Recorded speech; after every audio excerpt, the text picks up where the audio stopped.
Въпреки всичко, което ви казват по телевизията, учените не прекарват дните си в спорове по въпроса дали еволюцията е истинска, което е така, дали климатът се променя по-бързо, отколкото би могло да се обясни с естествени феномени, което пак е така, или дали ваксините са безопасни и се препоръчват за повече деца, което отново е така.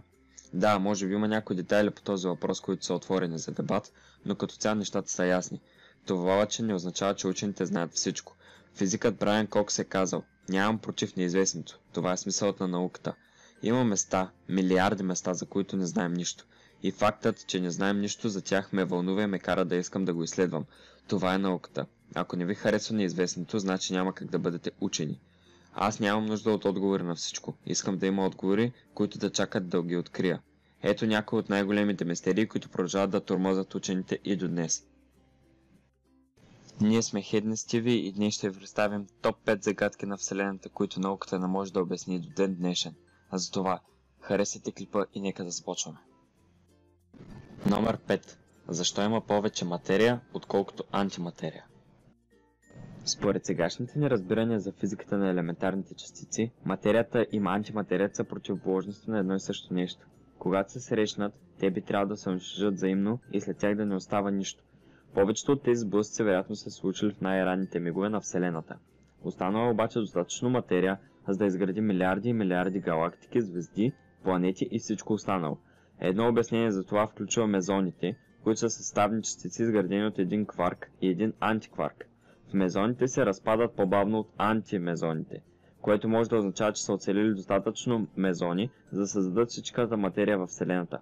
Освен това, мезоните могат да се превръщат в античастици и обратно. Учените смятат, че е по-голяма вероятността мезоните да остават в нормално състояние, което вероятно е причината да има повече нормални частици от античастици. Номер 4. Къде е литият?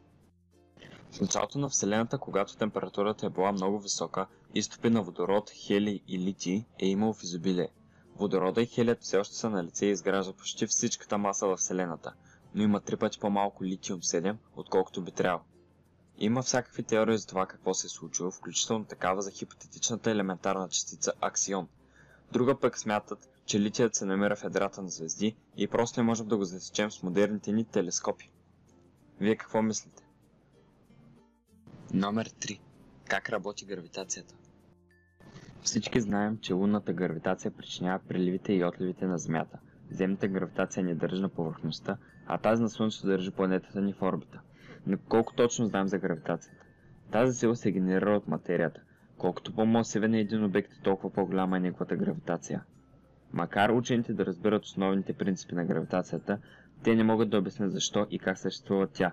Защо атомите са предимно празно пространство, с какво силата, която държи атомите заедно, е по-различна от гравитацията, гравитацията частица ли е, все още никой не може да отговори на тези въпроси. Ако някой има мнение по тази тема, нека напише в коментарите. Номер 2. Къде са всички? Наблюдаемата Вселена има диаметър 92 милиарда светлинни години и е пълна с милиарди галактики, в които има милиарди звезди и планети, но единственото доказателство за живот все още е самата Земя. Статистически, шансовете ни да сме единствените живи същества в Вселената са невъзможно малки, защото тогава все още не сме открили извънземен живот. Това е така наречен парадокс на Ферми и има десетки теории, опитващи се да го обяснят. Можем да говорим с дни за всички възможни сценарии, дали просто сме пропуснали сигналите им, дали те вече са били тук, или просто не искат да контактуват с нас. Номер 1. Как действа тектониката на плочите? Може би звучи изненадващо, но теорията за движението на тектоничните плочи и разместването на континентите, което причинява земетресения, вулканични изригвания и образуване на планини, е навлязъл широко едва наскоро. Макар още преди 500 години хората са забелязали, че континентите някога вероятно са били свързани, не е трудно да си го представим, гледайки карта на света.